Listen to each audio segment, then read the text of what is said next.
하겠습니다. 모두 국기를 향해 주시기 바랍니다. 국기에 대하여 경례.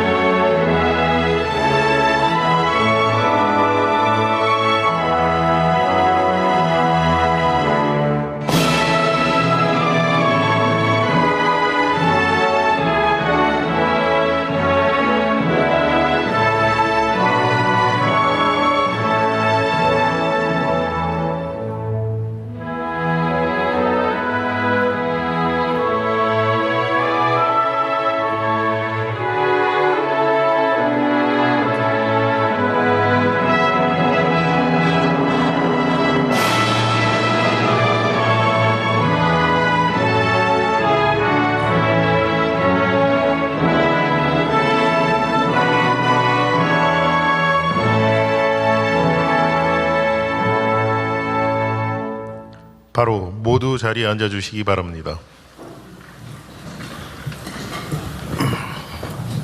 제23회 국무회의 겸 제10차 비상경제점검회의입니다.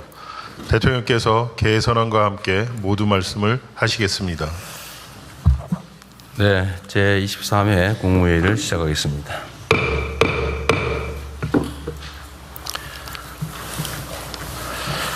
네. 튼튼한 안보는 글로벌 초격차 경제 강국으로 도약하기 위한 핵심적인 토대입니다. 평화가 전제되지 않는 성장은 사상 누각에 지나지 않습니다. 현재 우리 국방력은 세계 5위 수준이고 한 해 지출되는 국방비는 북한의 연간 GDP를 크게 앞섭니다. 스스로를 지킬 역량이 이미 충분하지만 각자 도생과 약육강식의 냉엄한 국제 현실에 맞서서 국방력을 한층 강화해야 되겠습니다. 이를 위해 첫째로 미래형 첨단 강군으로 전환을 서둘러야 합니다. 인공지능과 드론 기술 도입을 가속화하고 미래 국방력의 핵심 전략 자산인 핵추진 잠수함 도입에 속도를 내야 되겠습니다. 둘째, 연구개발 예산의 지속적인 확대, 핵심 부품 국산화, 민관 협력 체계 강화 등을 통해서 첨단 국방의 근간인 K방산 육성에 국가 역량을 모아야 합니다. 로봇과 드론, 우주 등의 분야에서 세계 시장을 선도할 미래 신안보 혁신기업 육성에도 박차를 가해야 되겠습니다. 셋째, 군사력에 더해서 국익 중심의 실용 외교로 긴밀한 다자 안보 네트워크를 견고하게 구축해야 되겠습니다. 전쟁에 이기는 것도 중요하지만 전쟁이 나지 않도록 평화를 구축하는 노력도 매우 중요합니다.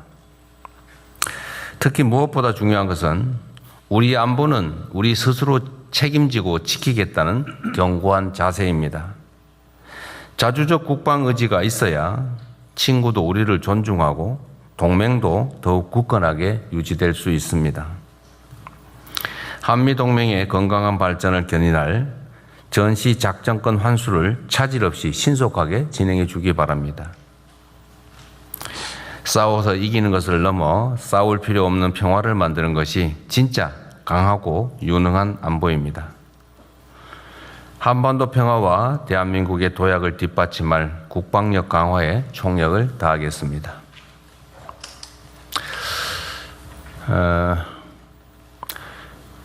국제 질서의 급변, 공급망 재편 가속으로 글로벌 해양 주도권 선점이 그 어느 때보다 중요한 과제가 됐습니다.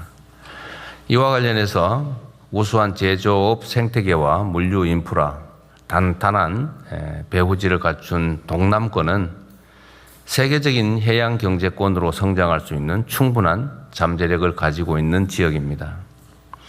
특히 앞으로 동북아 해양 주도권 경쟁이 치열해지는 과정에서 동남권의 지정학적 가치는 더욱더 빛을 발하게 될 것입니다. 이를 위해서 동남권에 대한 전략적인 투자를 꾸준하게 이어나가야 되겠습니다. 해수부에 이어서 HMM도 이전이 확정됐습니다. 동남권을 세계적 해양 경제권으로 도약시키기 위해 오래전부터 검토됐던 다른 공공기관이나 기업의 추가 이전도 신속하게 추진해야 되겠습니다. 동남권 투자공사 신설, 항만 항공 인프라 확충, 해양산업 기반 강화 같은 과제도 완수해야 합니다. 동남권이 남부 해양 수도권의 중심으로 거듭나 국토 균형 발전과 해양 강국의 미래를 개척하는 쇄빙선이 될 수 있도록 최선을 다하겠습니다.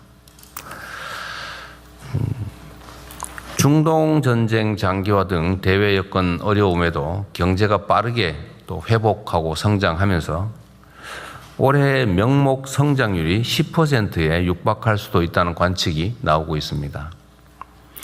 이처럼 달라진 상황을 반영해서 하반기 경제 전략을 세밀하게 수립해야 되겠습니다.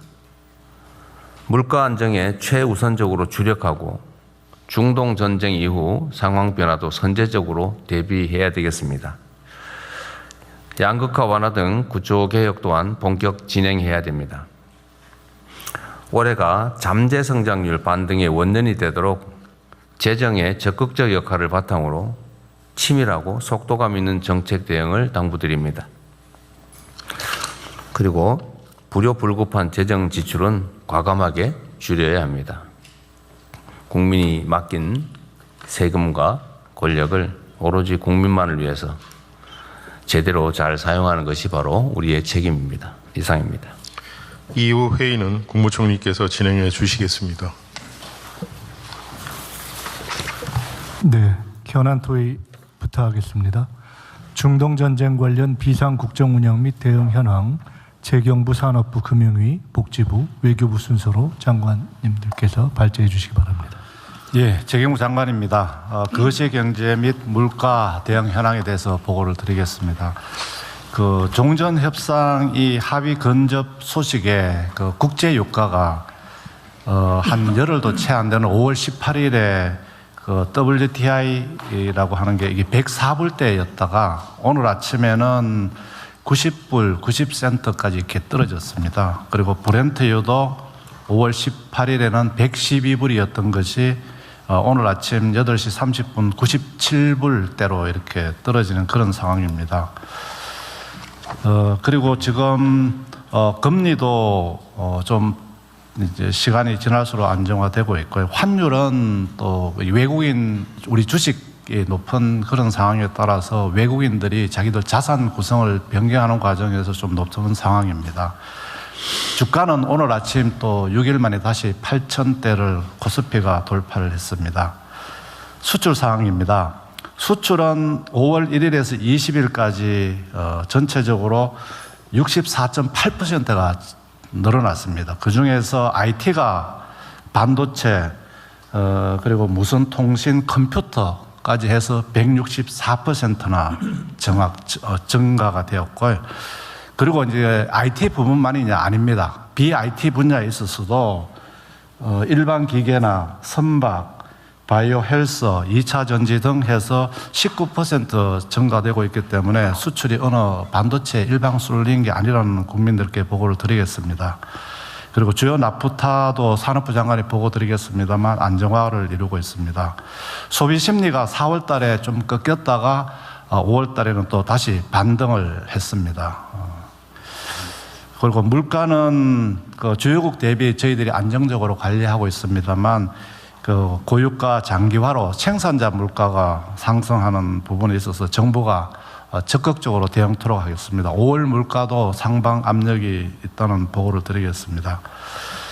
G20에서나 해외 투자자들은 한국 경제가 이렇게 성공적으로 정책적 관리가 이루어지고 그리고 안정적으로 관리되는 것에 대해서는 굉장히 흥미를 많이 가지고 있는 것 같습니다. 그래서 전체적으로 한국 경제에 대한 글로벌 위상이 크게 제고되고 있다는 그런 평가가 많다는 보고를 드리겠습니다. 정부의 대응 방향입니다. 2차 고유가 피해 지원금 등 민생 부담 최소화에 총력을 다하겠습니다. 좀 전에 대통령께서 말씀하신 바와 같이 물가 안정이라든지 서민 생활, 공급망 이런 쪽에 총력을 다하겠다는 보고를 드리겠습니다. 공급망에 있어서는 산업부에서 곧 보고 드리겠습니다만 원유 나프타도 저희들이 안정적으로 확보를 하고 있습니다. 이 외에도 생활 필수 품목인 보건의료, 생필품 등의 나프타를 우선적으로 공급하고 그다음에 차량용 요소수도 즉각적으로 공급을 해서 단기적으로 대응을 하고 있습니다. 그리고 중장기적으로는 공급망 해소를 위해서, 근원적인 해소를 위해서 국내 생산을 늘린다든지 국내 비축을 또 확대하는 문제, 그리고 국내에서 생산이 되기 어렵다면 해외 생산을 늘리는 방안, 그리고 수입을 다변화하는 이런 총체적인 노력을 통해 가지고 경제안보 품목이 의존도를 50% 이하로 우리 정부 내에 낮추도록 최선의 노력을 다하겠습니다. 물가입니다. 물가는 유류세 인하를 2개월 연장을 이미 조치를 했습니다. 그리고 수산물 가격 안정화를 위해서 정부 비축을 늘려서 8,000톤을 방출해서 30% 할인되도록 하겠습니다. 그리고 국민 여러분들이 걱정하시는 돼지고기나 닭고기도 할당 관세 등을 통해서 최대한 안정화 조치를 하겠습니다. 그리고 근본적으로는 매점 매석이라든지 또 이런 위반 품목 처분 시에는 가액 추징을 활성화하고 권한 단속 권한도 관세청장에게 주는 등의 조치는 즉시 취하도록 하겠습니다. 이행강제금, 압수 품목 매각 규정 신설 등 물가안정법 개정도 지금 착수해서 진행 중인다는 보고를 드리겠습니다. 외환 국채 분야에 있어서는 외환 수급 안정 관리를 위해서 저희들이 도입한 국내 시장 복귀 계좌가 24만 계좌가 되고 잔고가 한 1조 9천억 정도 이렇게 복귀했다는 보고를 드리겠습니다. 그리고 선진 국채 시장 편입에 따른 외인 자금, 국고채 매수 자금도 144억 불 정도가 들어왔다는 보고를 드리겠습니다. 앞으로 국고채 시장 안정화를 위한 발행 물량 조정 등도 적극적으로 하도록 하겠습니다. 이와 함께 자본시장 선진화도 적극적으로 제도 개선 노력을 하겠습니다. 청년들의 어려움을 겪고 있는 일자리 등을 위해서 청년 유질 확정한 정책을 6월부터 본격적으로 집행하도록 하겠습니다. 모두의 창업 프로젝트는 1차 프로젝트에 6만 3천 명이 참여를 했습니다. 2차도 7월부터 개시하도록 하겠습니다. 그리고 반값 여행, 반값 휴가 등 확대를 통한 친환경 녹색 소비 관광 붐업을 통해서 지역 경제 활성화에도 노력하도록 하겠습니다. 이상 보고를 마치겠습니다. 네, 잘 들었고요. 지금 외환 시장 관련해서 지금 1,500원이 넘었잖아요. 네. 근데 그 주요 원인 중에 하나가 네. 지금 주식 시장에서 외국인 네. 매도, 네. 외국인이 어쨌든 주식을 팔아서 그걸 달러로 바꿔서 나가는 수요가 꽤 있을 것 같아요. 네. 근데 이거는 지금 한국 주식 시장이 3배 정도 지금 오르는 거잖아요. 그죠? 네, 그렇습니다. 그러니까 외국인 보유 주식의 평가액이 3배 정도 올랐다는 얘기고. 네, 맞습니다. 그래서 이게 지금 자기들이 가지고 있는 비중, 네. 그냥 한국물에 대한 비중이 올라가는 바람에 이제 비중 조정을 하느라고 그런다는 거죠. 대통령 이렇습니다. 저희들이 대통령 취임하실 때가 우리 이제 코스피 총액 한 2,300조 정도 됐습니다. 그런데 지금 이제 주가가 워낙 좋아가 이게 한 6,300조라면 4,000조 정도가 늘어났습니다. 그래서 외국인을 단순하게 한 30%만 따져도 1,200조 정도가 외국인이 늘어난 셈입니다. 그래서 외국인들이 한국 자산 평가액이 높아지니까 그 중에서 상반기에 한 110조 정도를 팔았습니다. 한 10% 정도를 리밸런싱이라고 하는데 이렇게 팔다 보니까 팔아서 환전을 하다 보니까 달러에 대한 수요가 증액되고 그래서 지금 일시적으로 이렇게 외환시장이 1,500원을 넘어서는 상황입니다. 네, 경상수지 흑자폭은 되게 늘어나고 있잖아요. 예, 경상수지 흑자폭은 지금 이 1, 4분기에 한 700억 불 정도가 738억 불 정도가 그럼 한 100조 정도 되는 거예요? 730 환율에 따라서 좀 한 100조쯤 되는 거죠. 네. 그래서 경상수지가 흑자가 나고 있는데도 불구하고 외국인들 자산 평가도 높아지니까 외국인들 일부를 매각하고 그 과정에서 또 수요가 늘어나고 하는 그런 외국인들의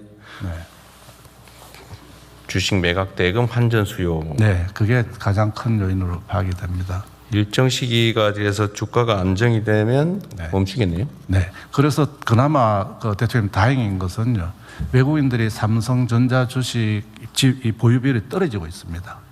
한데 삼성전 예, 근데 주식 시장에서 외국인 보유 비중은 올라가고 있다던데. 네, 37%? 평가액은 올라가는데 평가액 올라가는데 보유 비중은 또 떨어지고 있다. 삼성전자 같은 경우는 매각을 많이 해가지고 떨어지고 그걸 우리 국민들이 이렇게 다시 샀습니다. 그래서 향후 반도체 시장이 더 좋아진다면 우리 국민들이 또 돈을 버는 그런 또 이점도 있다는 또 말씀. 제가 작년 9월 27일이든가 미국 뉴욕 거래소 가가지고 예, 그때 외국인들이 사기 전에 국민들이 더 사야 된다고 얘기했는데. 네, 대통령 말씀한 그대로 지금 되고 있습니다. 근데 그건 너무 늦어서.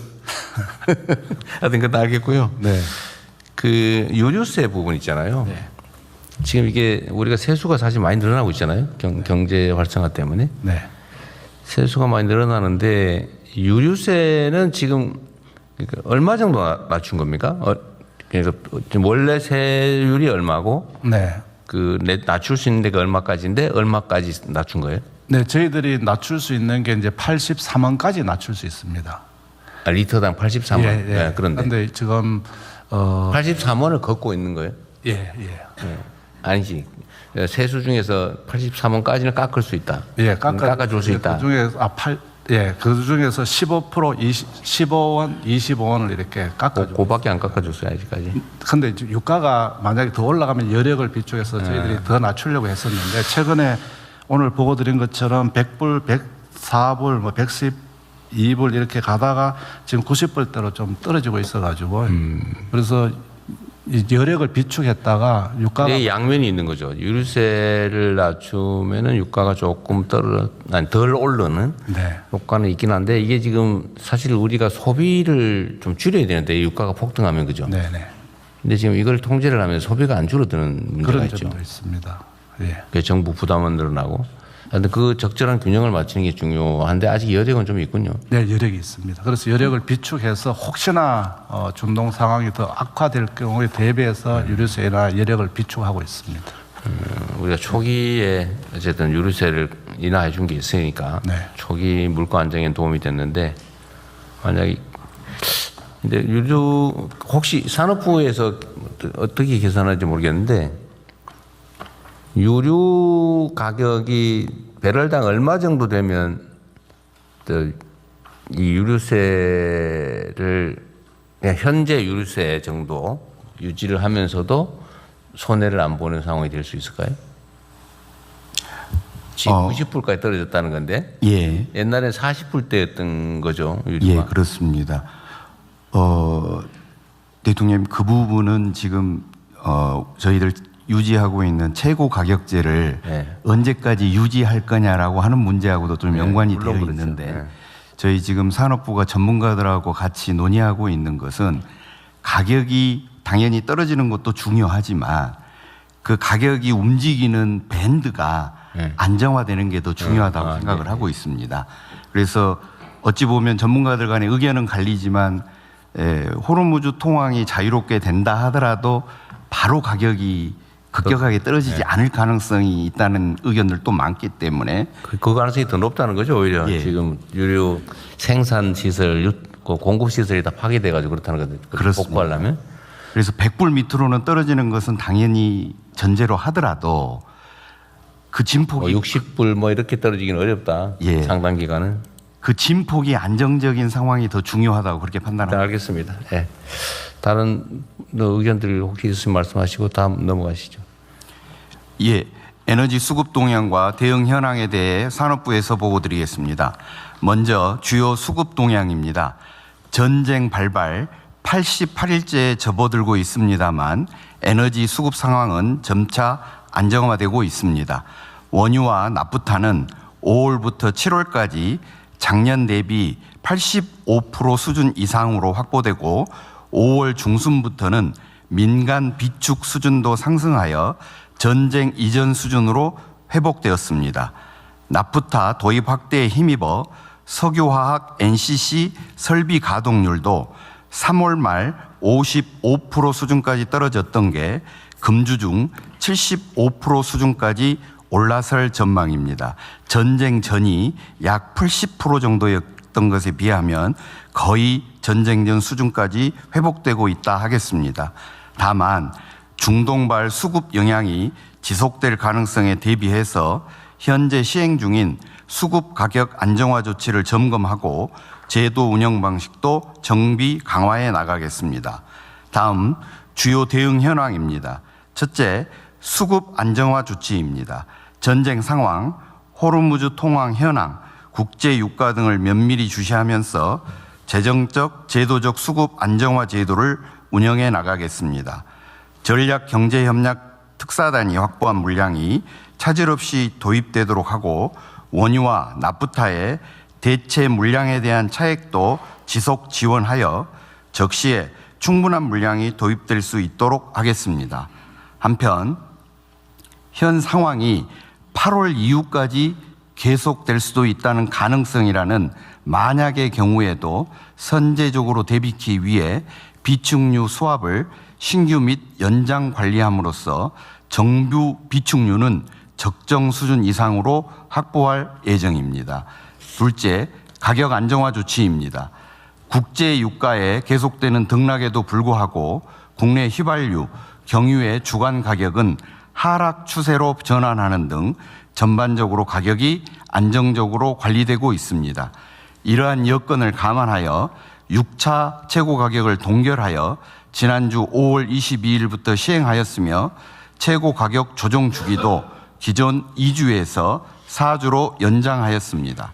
아울러 5차 최고 가격 기간에 가격 안정에 기여한 착한 주유소 97개를 추가 선정하였습니다.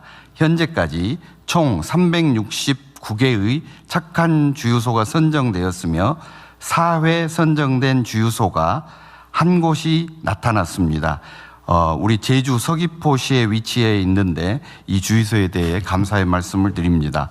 6월에 착한 주유소로 5번 선정된 착하디 착한 주유소가 최초로 나오면 포상 등 인센티브 제공 방안도 검토하겠습니다.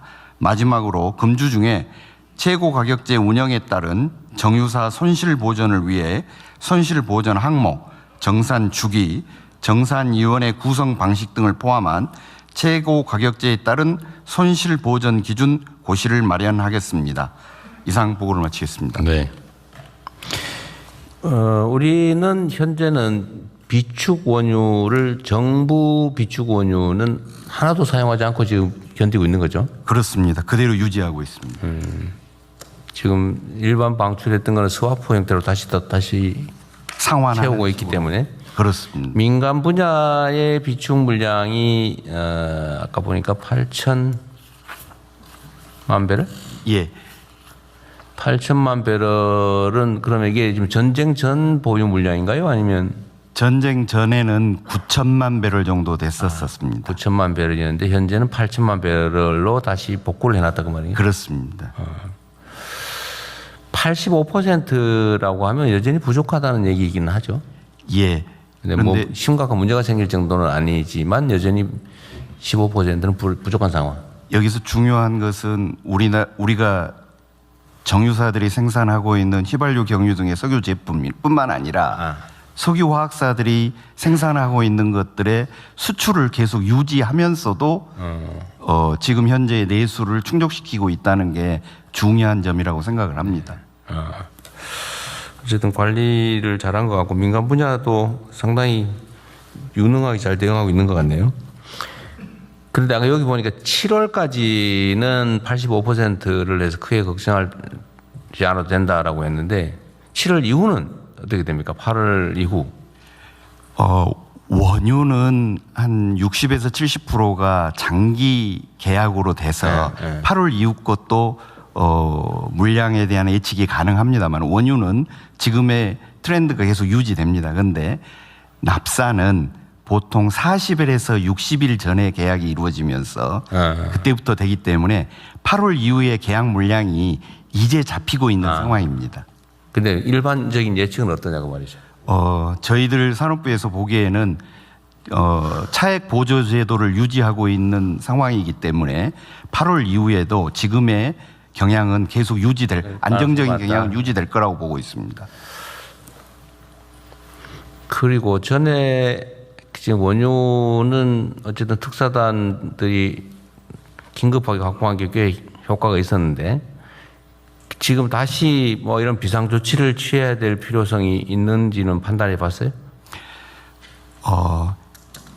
지금은 중동산 부분도 특사단에다가 약속한 물량이 안정적으로 들어오고 있어서 지금 현재 바로 뭔가를 파견해야 될 상황은 아니라고 봅니다.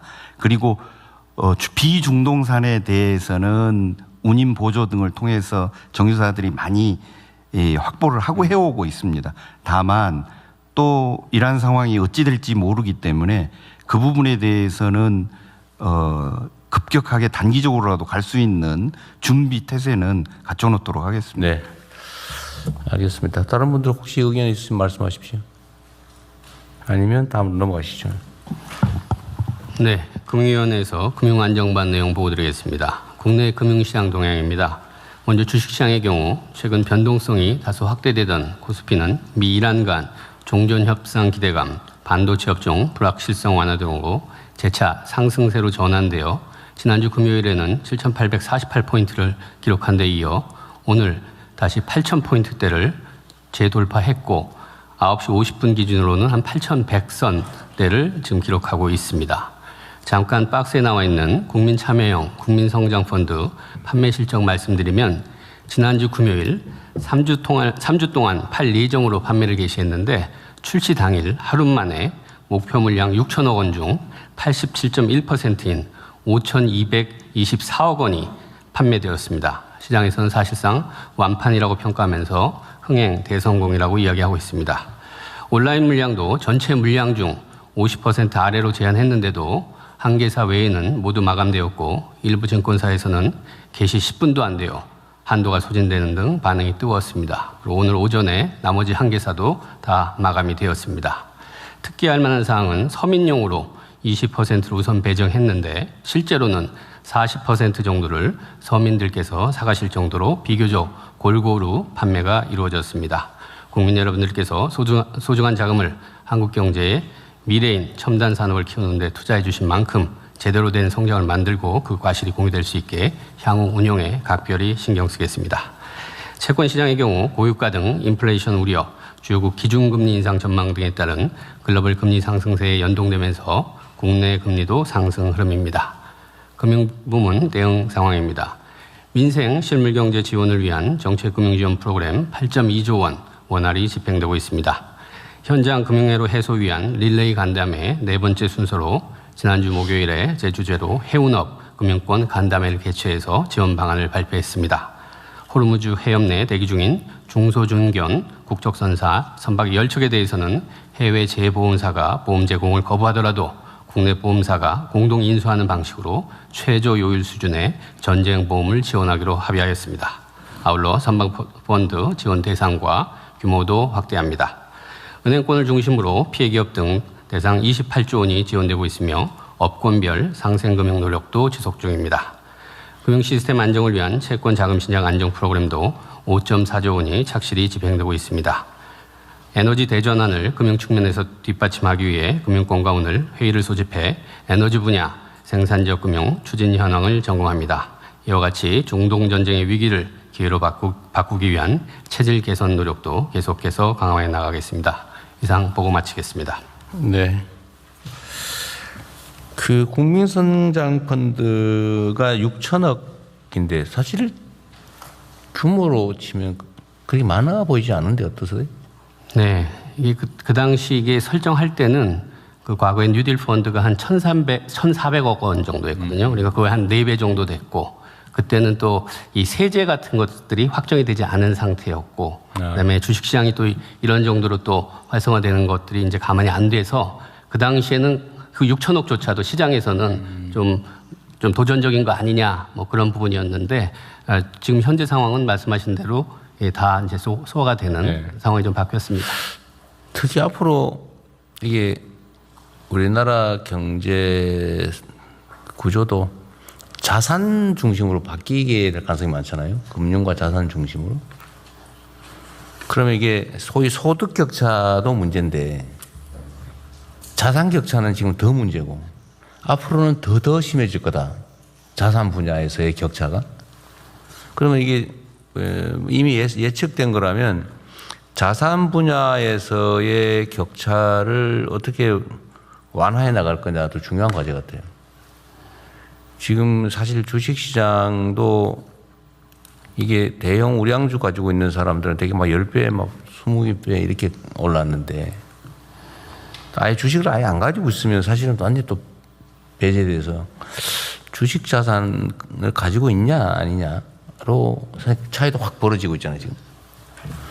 그럼 이걸 어쨌든 조금 완화해야 되는데 이 국민성장펀드가 어쨌든 서민들한테 우선 배정을 좀 했는데도 불구하고 지금 20%인데 40%가 실질적으로 갔다 그 말이군요. 네. 그러니까 또 관리도 잘해야 되겠죠. 맞습니다. 네. 그러기 위해서 손실 20% 뭐 재정 우선 부담. 근데 그건 하더라도 그건 손해 볼 때 얘기고 이익이 뭐 저 은행 이자보다도 뭐 그 정도밖에 안 나왔다 이러면 좀 곤란한데. 맞습니다. 이 문제를 해결하기 위한 예를 들면 이거에 대한 수익률이나 이런 것들을 좀 보장이라면 좀 그렇고 하여튼 좀 강화하기 위한 올리기 위한 방법은 구체적으로 좀 있어요? 네, 말씀하신 대로 이제 손실 같은 경우 흡수해 주는 거는 밑바닥의 안정 장치고, 네. 그다음에 세제 같은 경우는 그래도 기본적으로 수익률을 확보해 주는 그런 측면이 네. 있고, 근데 제일 중요한 건 결국 잘 굴려야죠. 그러니까. 네, 잘 굴려야 되는 건데 결국 이제 운용사들을 저희들이 10개를 이제 선정을 했는데요. 그 경쟁 체제로. 네, 경쟁 체제로 하고 예전에는 그냥 획일적으로 했다면 대중소로 또 나눠서도 하고. 하여간에 이 운영하는 데서 굉장히 저희들이 신경을 많이 쓰고. 네, 경쟁을 확실히 좀 촉진을 좀 하긴 해야 되겠네요. 네, 맞습니다. 네. 수시로 공개를 좀 한다든지 뭐 압박하기 위해서. 그리고 또 운용사 같은 경우 이게 어떻게 보면 국민 자금을 운영하는 거기 때문에 굉장히 레퓨테이션 리스크도 있고 그렇기 때문에 아주 최고의 인력들을 여기다 배치해서 예. 이거 자주간에 이런 거 운영 잘하면은 뭐 정부 예를 들면 재정 집행, 그 정책 금융이나 뭐 이런 것들에 인센티브를 주든지 뭐 이런 것도 고민을 좀 해봐야겠네요. 어쨌든 이거는 제가 보니까 이게 저한테도 막 메시지 줘가지고 나는 왜 가입할 기회가 없습니까? 뭐 준비했는데 이번에 못했어요. 뭐 그런 분도 있더라고요. 제 SNS에도 그런 식으로 많이들 올라와 있습니다. 네. 근데 여기 기대가 이제 꽤 있는 거예요. 네. 이게 아마 주식시장 화랑을 보면서 좀 배제됐던 또 소외감을 느꼈던 분들이 여기서 기회를 좀 찾아보겠다는 생각도 있으신 것 같은데. 근데 그런 면들을 고려해서 이게 정말로 뭐 크진 않겠지만 자산 격차를 조금이라도 완화하거나 아니면 격차 확대를 좀 줄이는데 기여했으면 좋겠어요. 운영을 정말 잘해야 되겠다는 거죠. 네. 네. 네, 뭐 그렇게 하시죠. 네, 보건복지부 장관입니다. 민생복지반 보고 드리겠습니다. 생계위기 및 의료제품 수급 동향입니다. 생계위기 상담, 긴급복지 신청 건수는 최근 11주간 증가하는 동향은 없습니다. 지속 모니터링 하겠습니다. 주사기 등 의료제품의 최근 수급 상황은 안정 추세로 공급 불안 의료기관의 접수 건수도 감소하였습니다. 대응 방안입니다. 취약계층 사각지대를 계속해서 선제적으로 발굴 지원하는 중으로 5월 3주 기준으로 복지위기 가구는 14만 6천여 명에 대해 조사해서 7만 명에 대한 지원을 하였습니다. 고독사 위험자도 1만 7천여 명에 대해 조사를 진행하여 8,900여 명에 대해서 지원을 하였습니다. 고유가 피해 지원금 지원도 행안부와 함께 차질 없이 추진하는 중입니다. 5월 22일 기준으로 1차 지원 대상자는 95.2%, 2차 지원 대상자는 75.9%가 신청하여 지원하였습니다. 신청 기간은 7월 3일까지입니다. 일자리 안정을 위해서는 중동전쟁 피해 우려 업종의 밀집 지역 8개 시도에 대해서 지역산업 맞춤형 일자리 사업 예산을 130억 원을 지원할 예정입니다. 노동부 장관 주재로 비상고용 노동상황 점검회의를 지속하면서 현장 애로 사항을 점검하는 등 업계의 고용 동향을 모니터링하고 지원 방안도 강구하도록 하겠습니다. 의료제품 수급 관리를 위해 산업부와 협업하여 의료제품 제조업체에 5월에도 평시 수준의 원료를 우선 공급 중입니다. 소변팩 등 관련 업체에서 제기하고 있는 수급 불안 우려 품목에 대해서도 원료를 우선 공급하고 있습니다. MRI용 헬륨 수급 불안 우려에 대해서도 점검한 결과 국내 MRI는 90% 이상이 헬륨을 보충할 필요가 없는 최신 기종이고 또 전체 헬륨 수입 상황도 큰 변동이 없어서 안정적인 상황임을 확인하였습니다. 민생 상황과 의료제품 수급 상황을 모니터링하며 적극 지원하고 대응하겠습니다. 이상 보고를 마치겠습니다. 네. 보건복지부가 일상적인 위기 관리를 잘해 주셔야 되잖아요. 네. 특히 이렇게 상황이 어렵고 이러면 뭐 극단적 선택을 하거나 아니면 뭐 범죄가 늘어나거나 어쨌든 살기 어려우니까 팍팍하니까 그런 일들이 벌어지니까 조금 어쨌든 소외되는 데가 없는지 잘 살펴주시기 바랍니다. 네, 그러겠습니다. 네. 일선 공무원들의 마인드나 이 태도가 중요한데 어쨌든 그거는 결국 우리가 어떻게 하느냐에 달려 있겠죠. 그럼 어떻게 뭐 일일이 시킬 수도 없고 결국 마음의 문제인데 결국 우리 장관님들이나 또는 우리 고위 공직자들이 어떤 마인드로 일을 하느냐에 따라서 그게 아마 아래쪽으로 영향을 많이 미치니까요. 그것좀 신경 써주시기 바랍니다. 네. 외교부. 예, 해외 상황 관리반 보고 드리겠습니다. 미국과 이란은 종전을 위한 양해각서 체결을 논의 중이며 해당 양해각서 초안에는 60일 휴전 연장, 호르무즈 해협 재개방, 향후 핵 프로그램 관련 추가 협상 진행 등이 포함된 것으로 알려졌습니다. 양측이 이란의 고농축 우라늄 폐기에 원칙적으로 합의했다는 보도도 있으나 이란 내 강경 진영은 이에 반대하고 있으며 트럼프 대통령은 합의 불발 시 강력한 전투가 재개될 것이라고 하는 등 지속 압박하고 있습니다. 또한 미국 중부사령부는 오늘 오전 8시경 한국 시간 이란 남부의 미사일 발사대와 기뢰 부설을 시도하는 이란 선박을 공격했다고 밝히면서 이는 자위권 행사 차원이라고 설명하였습니다. 다만 현재 휴전이 붕괴된 상황은 아니라고 하여 이러한 상황이 양국 협상 동향에 미칠 영향과 실제 합의 타결 여부 등을 예의주시하고자 합니다. 에너지와 핵심 원자재 공급망 관련 재해공간을 통해 대체 수급선 발굴을 위한 2차 전수조사를 진행하였으며 주요 파악된 내용을 우리 기업과 지속 공유 중입니다. 또한 지난번 정유 석화업계가 함께 참여하는 화상회의를 미주 지역을 대상으로 개최한 데 이어 유럽 아프리카 지역 재해공간도 회의를 개최하여 시장 동향과 업계 애로사항, 공간별 대응 현황을 점검하였습니다. 아주 지역 공간과도 후속회의를 이어가며 현장 중심 지원을 강화해 나가겠습니다. 마지막으로 재국민 보호 조치에 관해 보고 드리겠습니다. 현재까지 접수된 우리 국민의 직접 피해는 없습니다. 외교부는 앞으로도 현지 정세를 예의주시하면서 재국민 보호를 위한 노력을 계속해 나가겠습니다.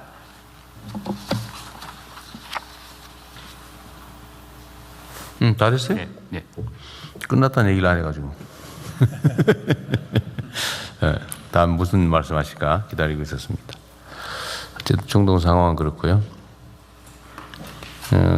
결국 산업부나 이제 다른 부처들이 그리고 기업들과 협력해서 해결해 나가겠지만 어쨌든 외교부에서 어쨌든 미리 가서 뭐라 그럴까 선발대로 현장 상황 잘 체크하고 그 분위기 조성하고 하는 게 중요하죠. 예, 대장님. 공급선 다변화도 중요하고 그리고 외교부는 전에 제가 취임 직후에부터 말씀드렸던 저는 외교 공간을 문화와 그 기업 산업 진출의 교두보로 만든다.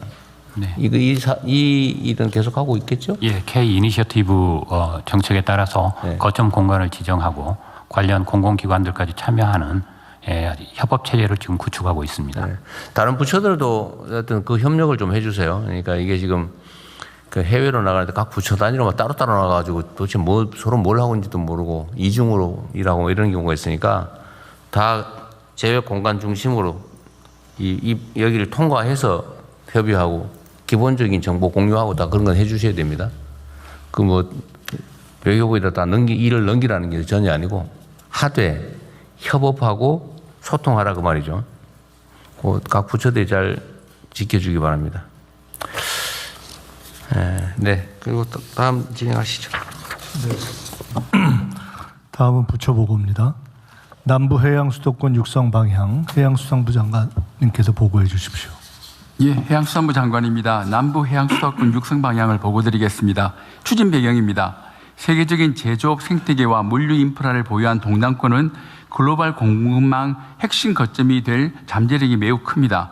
해양수산부는 동남권을 남부 해양 수도권으로 육성해 5국 3특 전략의 성공 모델로 만들겠습니다. 남부 해양 수도권 육성 방향입니다.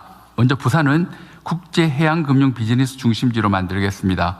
이를 위해 해양에 관한 행정, 사법, 경제, 금융 기능을 집적화하겠습니다. 울산은 친환경 에너지 동아시아 허브로 만들겠습니다. LNG부터 수소로 이어지는 미래 연료 전환 단계에 맞춰 인프라를 갖추고 거래 플랫폼과 결합하겠습니다.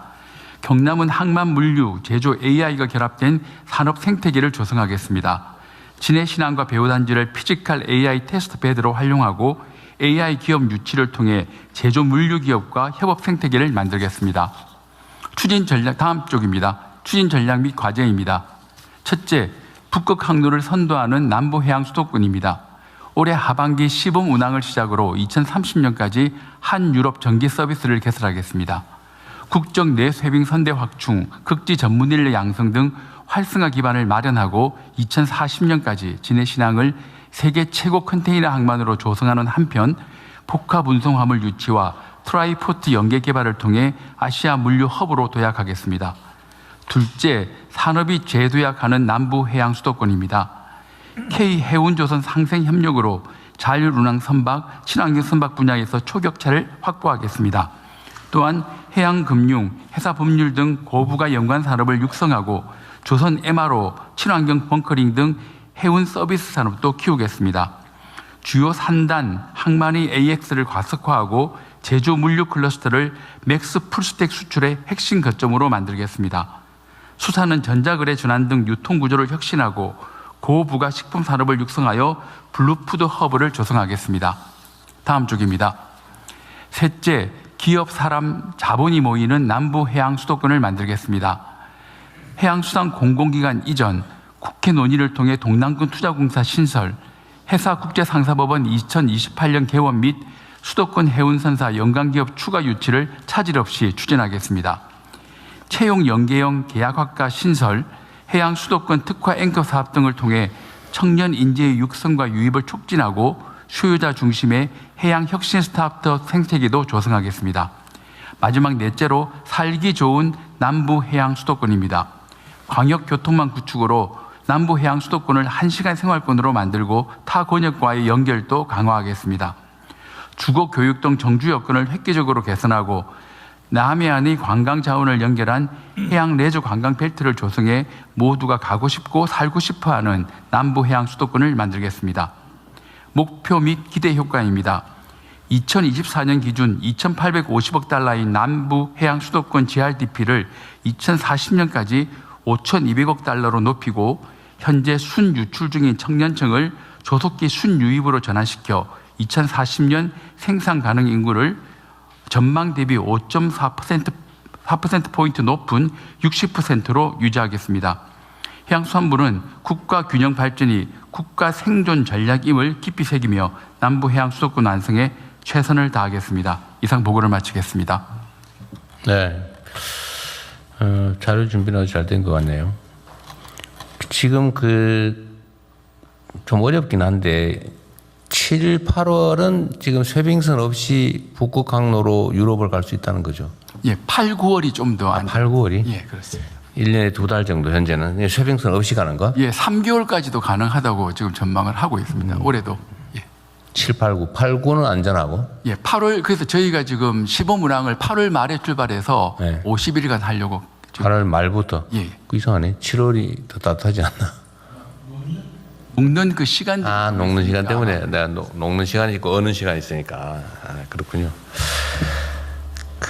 러시아하고 우크라이나 전쟁 때문에 지금 현재 상황이 쉽지는 않은데 어쨌든 현재 상태로 가능한 범위 내에서는 러시아와의 소통 협력도 최대로 잘해야 되겠죠.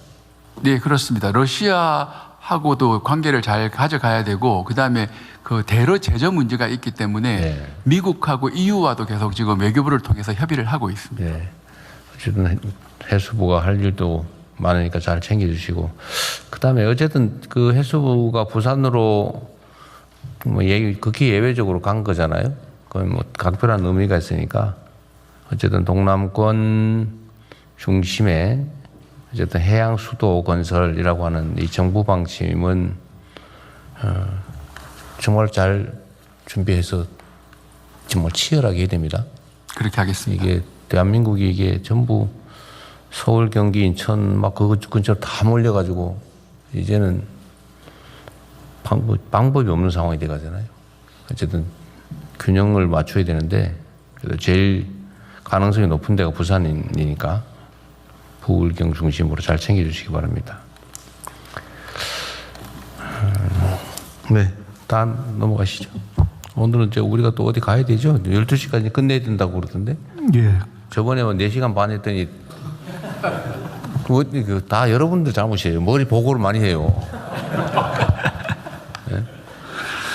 네, 다음은 사실 내 잘못인데. 오늘은 12시까지 끝내보도록 하겠습니다. 예, 고위험 임산부 신생아 및 응급 의료 체계 개선 방안을 복지부 장관님 보고해 주십시오. 네, 고위험 임산부 신생아 및 응급의료 체계 개선 방안에 대해서 보고드리겠습니다. 우리나라는 최근 들어서 35세 이상 산모 그리고 쌍둥이 등 고위험 분만과 신생아 비중이 눈에 띄게 증가하고 있습니다. 25년부터 중증 권역 지역 모자의료센터 체계를 구축하고 전원 전담팀 진료 협력 체계 시범 사업을 추진했지만 과중한 업무 강도 그리고 의료 사고에 대한 법적 부담 등으로 전문 인력은 매우 부족하고 분만 기간 간의 연계, 이송 미비 등으로 인해서 현장에서는 미수용과 수용 지연 사례가 발생하고 있습니다. 국민의 생명을 살리는 정부를 구현하기 위해 향후 60일 이내에 이송 전원 체계를 즉각 정비하고 2027년 상반기까지는 모자의료 체계 재편과 의료 사고에 대한 법적 부담을 완화하여 모성 사망비를 최저 수준으로 만들도록 하겠습니다. 우선 60일 이내에 기존 자원을 최대한 활용해서 지역 협력 체계를 강화하여 신속하게 진료를 받으실 수 있도록 하겠습니다. 첫째, 일반 분만병원과 권역 모자센터 간의 연계 협력을 강화해서 고위험 응급 분만 발생 시에는 해당 권역센터에서 수용하도록 하고 또 진료 협력 체계가 없는 충청권, 전북권, 제주권에는 올해 7월까지 조속하게 구축하겠습니다.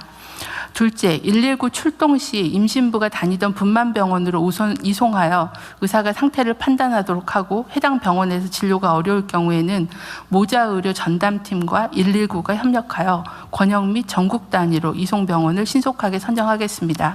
신속하고 안전한 이송을 위해 병원 간 전원에도 119 구급차를 지원하고 범부처 응급의료 헬기도 연계하겠습니다. 의사가 탑승하는 닥터 헬기를 우선 활용토록 하여 고위험 임산부와 신생아를 보다 더 안전하게 이송하도록 하겠습니다. 셋째, 국립중앙의료원 중앙모자의료센터 내에 전담 상황팀의 전원 전담팀의 상황 요원을 증원해서 동시에 여러 건을 처리할 수 있도록 하겠습니다. 6월부터는 모자의료 정보 시스템을 개통해서 기존의 전화 문의 방식을 시스템 동시 요청 방식으로 개선해서 병원 선정 시간을 단축하겠습니다. 모자의료센터에 대한 인력 규제도 완화하고 건강보험 지원도 확대합니다. 야간 휴일 등 의료 현장에 부족한 인력을 보완하기 위해 지역 내에 분만병원의 전문의를 활용한 시간제 근무 등 다양한 근무 형태를 도입하겠습니다. 임신 주수, 미숙아의 상태, 비수도권 여부 등에 따라서 모자의료센터에 추가로 건강보험 지원을 확대하겠습니다. 다음은 2027년 상반기까지의 추진 계획입니다. 먼저 현재 서울에만 2개소가 있는 중증 모자의료센터를 5국 중심의 비수도권으로 확대하겠습니다. 응급 상황 발생 시에 즉시 환자를 수용할 수 있도록 중증센터에는 신생아 중환자실 예비 병상을 확보하겠습니다. 현재 운영 중인 중증 권역 지역 모자의료센터를 진료 역량과 실적에 따라서 단계를 조정하여 실질적으로 기능할 수 있도록 체계를 정비하겠습니다. 또한 센터별 역할과 의무를 명확히 해서 역할 수행 여부에 따라 재지정하는 제도를 도입하겠습니다. 비수도권을 중심으로 지원을 강화하겠습니다. 비수도권 모자의료센터의 시니어 의사 채용을 지원하고 국립대병원의 상과 전임교원 증원도 추진하겠습니다. 건강보험을 통해 성과 기반 보상도 비수도권부터 단계적으로 도입하고 운영비도 확대해 나가겠습니다.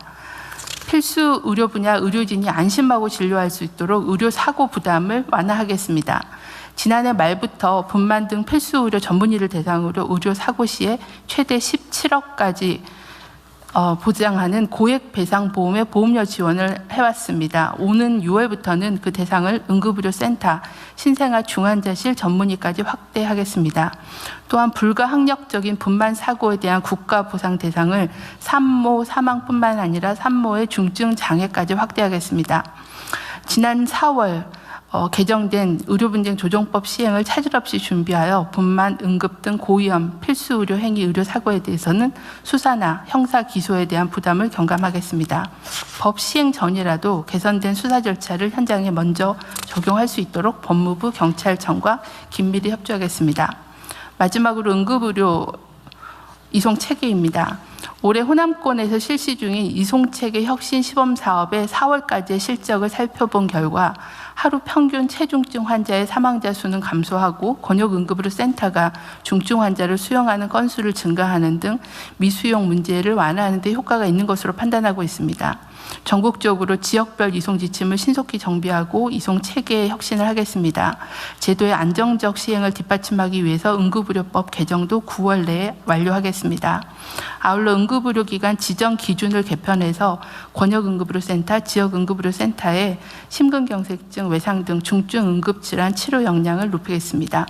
국민의 생명을 지키기 위해 대책을 차질 없이 준비하고 속도감 있게 시행하겠습니다. 관련 부처의 적극적인 협조를 부탁드리겠습니다. 이상으로 보고를 마치겠습니다.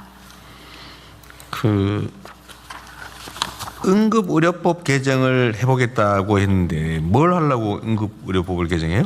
좀 전반적인 개정인데요. 지금 시범사업하고 있는 이송 전원 체계를 정비하는 내용이 주된 내용이고요.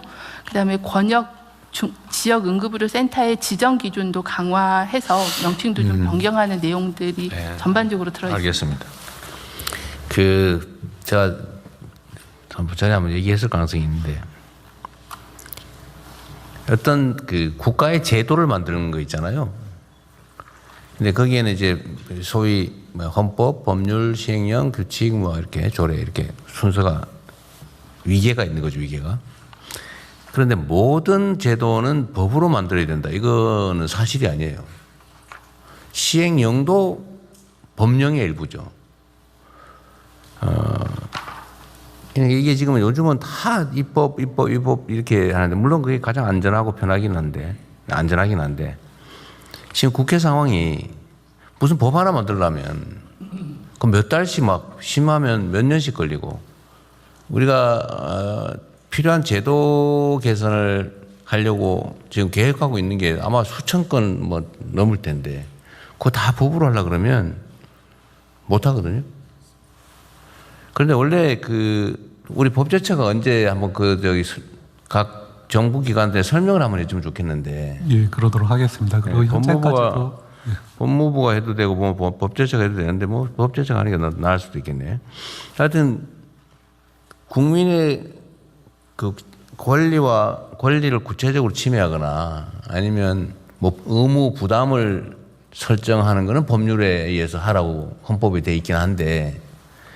그게 아니고 예를 들면 일반적인 제도를 설계하거나 간접적으로 부담이 좀 된다든지 이런 거는 법률이 금지하지 않으면 시행령을 해도 되거든요.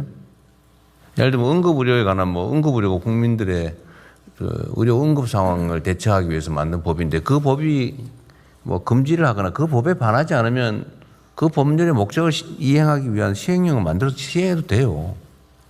근데 그거를 다 요즘은 이제 이게 일종의 그런 걸 수 있는데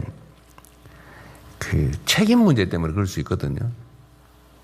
근데 공무원들이 법률과 상식에 또는 헌법과 상식에 부합하도록 업무를 하면 고의로 뭘 나쁜 짓을 하려고 하는 게 아니냐 그게 다 면책되거나 그런데 어느 순간부터 이거를 툭 하면 무슨 직권남용이니 뭘 어쩌고 그냥 감사에 수사에 처벌을 하고 문책하고 이러니까 다 안 하려고 그러는 거예요. 그게 전 정부 부처에 다 퍼져 있어요. 그래서 다 법으로 정하지 않으면 안 된다 이런 강박관념이 생겨버린 거예요.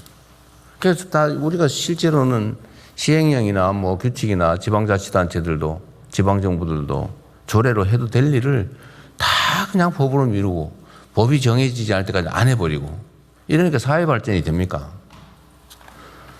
원래 사법 판단은 반드시 법의 근거가 있어야 되지만 행정은 법률이 금지하지 않으면 공익 목적을 이행하기 위해서 해도 되는 거예요.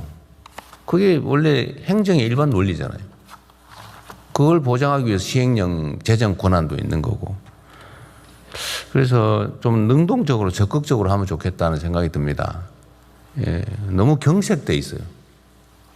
그리고 그래서 요즘이야 뭐 법무부나 경찰이나 검찰이 그런 걸 할 일은 없겠지만 하여튼 그런 걸 제도적으로라도 보장을 해줘야 됩니다. 소위 이때까지는 적극 행정 안 한다고 적극 행정을 어떻게든지 하게 하려고 온갖 제도도 만들고 했는데 어느 순간부터 전에 없던 일만 하면 툭 하면 뭔 죄 된다고 걸어가지고 수사하고 감사하고 그러니까 누가 하려고 그래요? 일 안 하는 게 능사죠. 일 안 하고 줄대고 열심히 일해서 성과 낸 공직자들이 평가받아야 되는데 열심히 하려고 그러면 꼭 무슨 감사하니 뭐 직권남용이라 그러고 뭐 일만 시키면 직권남용이래요 도대체. 이래가지고 뭔 일을 하겠어요. 어쨌든 우리라도 좀 벗어나기로 하고 하여튼 내가 이거 뭐 복지부한테 뭐라 그러는 건 전혀 아닙니다. 평소에 내가 생각하던 건데 하여튼 입법이 너무 많아요. 그 한번 법률 만들면 그렇게 어렵고 또 바꿀래도 그렇게 어려운데 그걸 다 법으로 해놓으면 어떡하자는 거예요. 그래서 꼭 법으로 해야 되는 게 아니면 가능한 범위 내에서는 좀 시행령이나 아니면 업무 지침이나 옛날엔 다 업무 지침으로 했어요. 요즘 법이 너무 많아서 그렇지만 옛날에 뭐 특별히 문제되지 않은 것 같으면 다 무슨 그냥 각 부처의 장관 지침이나 아니면 뭐 시행 지침이나 이런 걸로 했죠. 근데 그것도 좀 부담스러우면 아예 시행령이든 각부 규칙이든 이런 걸로 하세요. 너무 시간 많이 걸립니다. 이 역량 소모예요. 그리고 법전이 너무 두꺼워지고 있어요. 이제 다른 부처들도 다 마찬가지로 좀 신경 써주시기 바랍니다. 너무 느려서 그래요. 우리가 해야 될 일이 산더미 같은데 그 국회에 매달려가지고 일단 입법으로 방침을 정하면 국회가 할 때까지 아무것도 못하고 대기하잖아요. 국회에 지금 쌓여있는 법안이 몇 개인데 아마 우리가 기획하는 바대로 계획이나 변화를 만들어내려고 하고 또 그걸 지금까지 했던 방식으로 입법으로 다 처리하고 지금 현재 국회가 현재의 모습을 계속 유지 않으면 일을 못합니다. 그 수없이 해야 될 일이 얼마나 많은데 그 언제 하겠어요. 네, 각별히 유념해 주시기 바랍니다. 네, 다음은 2026년 하반기 경제성장 전략 주요 골자 재경부 장관님 보고해 주십시오. 예, 그 금년 1월 9일 날 금년도 이제 경제성장 전략을 발표하고 이제 하반기에 이를 수정 보완한 하반기 경제성장 전략을 마련 중에 있습니다. 상반기에 대한 평가입니다. 상반기 평가 작년 하반기 이후에 이제 회복세를 유지하다가 전쟁이 나면서 사실은 덜컥했었습니다. 이 회복세가 꺾이지 않을까 했는데 지금 평가해 보면은 그럼에도 그런 어려운 여건 속에서도 우리 경제는 탄력을 받고 있다 이렇게 평가가 됩니다.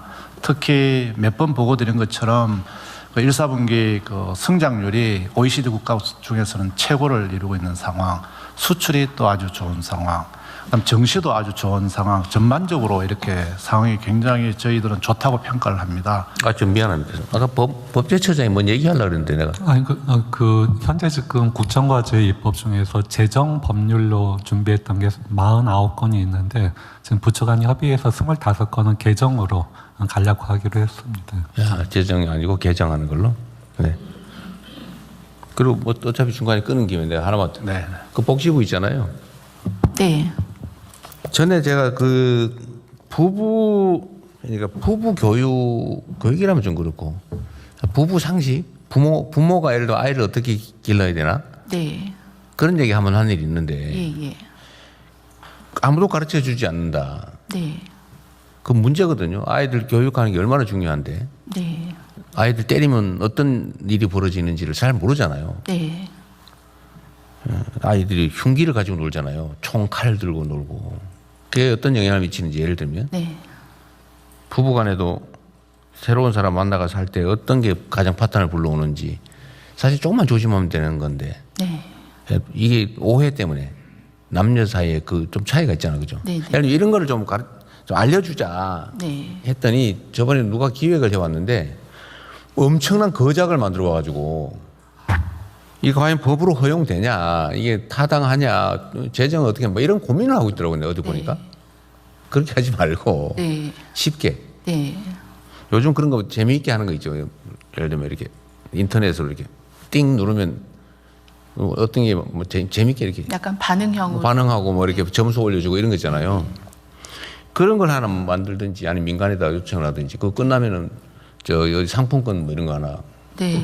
뭐 준다든지 이런 게 쉽게 너무 어렵게 하지 말고 예. 우리가 각 부처에다 뭐 얘기를 하면 막 엄청난 거작을 만들어 와요. 이렇게 뭐 이렇게 좀 그러지 말고 좀 쉽게 할 수 있는. 저희가 아동수당 신청할 때 그런 부모 교육을 받도록 하는 그런. 그러니까 얘기- 그렇게 하니까 왜 나는 그냥 받을 건데 왜 강제로 시키냐 예. 그런 얘기가 나온다고요. 그러니까 좀 그럼 그 법으로 바꿔야 되는 거 아니야? 그럼 이게 타당한 거야? 뭐 이렇게 가는 수가 있어. 그렇게 하지 말고 그냥 쉽게. 예, 쉽고 다양한 컨텐츠를 좀 한 재밌게. 군데서 볼 수 있게 여러 부처가 갖고 있는 컨텐츠들도 많이 있더라고요. 그래가지고 뭐 그런 거 하면 뭐 예를 들면 요새 유행하는 상품권 한 만 원짜리 한 2만 원짜리 주든지 고득점하면 3만 원짜리 주고 뭐 이런 거 있잖아요. 동기부여와 인센티브를 그거 좀 재밌게 결합해보겠습니다.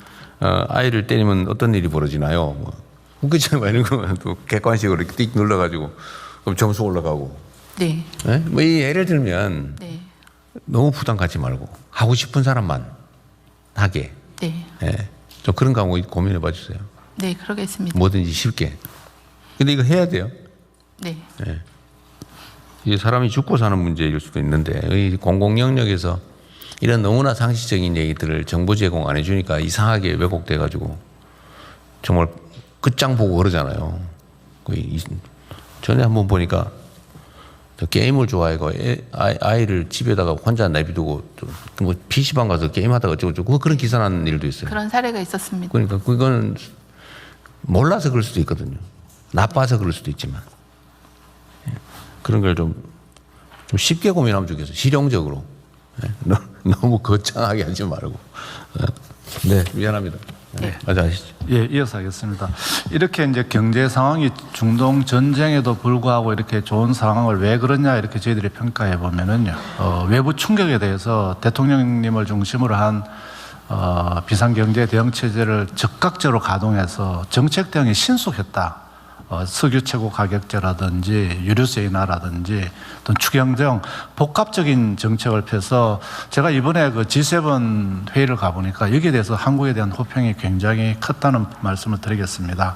그러나 그런 함에도 불구하고 수출은 잘 되는데 특정한 품목이 중심이다. 그리고 수도권 중심이라서 지역이 좀 더 살아야 된다. 그리고 공급망이나 이 에너지 쪽에 확실한 이 공급망 대책을 마련해야 한다는 그런 어떤 구조적인 정책까지도 부각이 됐습니다.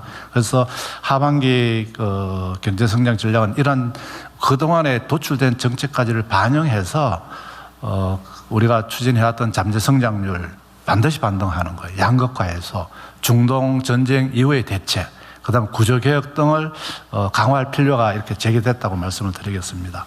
두 번째, 거시경제 여건입니다. 거시경제 여건이 경제가 좋기 때문에 아마 이러한 상황에 따라서 거시경제 상황도 굉장히 개선될 걸로 저희들은 예상이 됩니다. 이에 따라서 기업 실적이 개선이 되고 경상수지 흑자가 이렇게 되고 좀 전에 대통령님께서 말씀하신 바와 같이 그 명목 성장률이 10%라는 거 이거는 어마어마한 겁니다. 진짜 이렇게 되면 GDP가 커지고 세수가 더 들어오게 됩니다. 세수는 실질이 아니고 명목 GDP에 연동되기 때문에 세수도 큰 폭이 예상이 되는 상황입니다.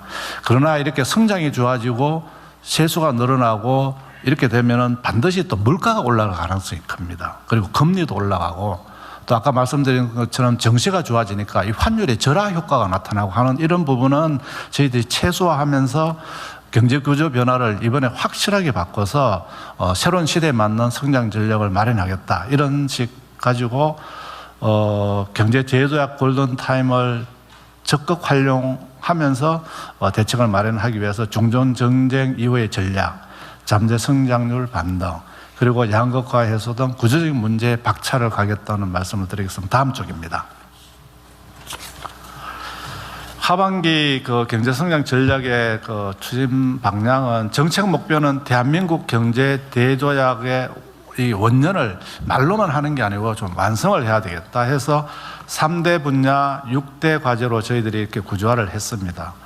그래서 첫 번째는 중동 전쟁 이후에 이 우리의 교훈을 그냥 말로만 하는 것이 아니고 체계적으로 대응하자 해서 그 중동 전쟁의 영향을 하반기 이후에도 최소화하기 위해서 적극적인 거시기조 운영, 그 다음에 서민들의 어떤 민생과 직결된 생활 물가, 민생 안정, 그리고 선제적인 리스크 대응, 이런 부분과 함께 두 번째는 확실한 공급망 안정화, 그리고 탈탄소 에너지 대전환, 그리고 중동 전쟁 이후에 여러 가지 그 글로벌 협력 관계하는 이런 부분이 되겠습니다.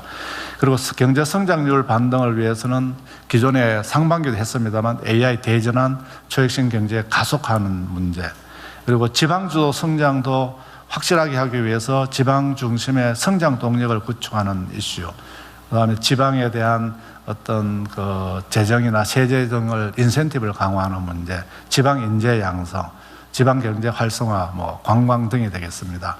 그렇게 하고 구조 혁신에 있어서는 양극화 극복하고 모두의 성장을 누리기 위한 그런 분야의 대책, 그다음 중소기업, 자영업자, 취약계층들의 양극화 극복하는 문제, 인구 감소 대응, 안전한 국가사회 구현, 구조개혁 과제로서는 생산적 금융, 그다음에 공공재정 혁신, 인재 양성, 노동의 유연성과 안전성을 제고하는 문제, 연금 개혁, 그리고 규제 혁신 가속화, 이런 노력을 통해서 밑에 보시는 것처럼 이 반동의 라인이 쭉 올라갈 수 있는 그런 경제를 이끌겠다는 말씀을 드리겠습니다. 다음 쪽입니다.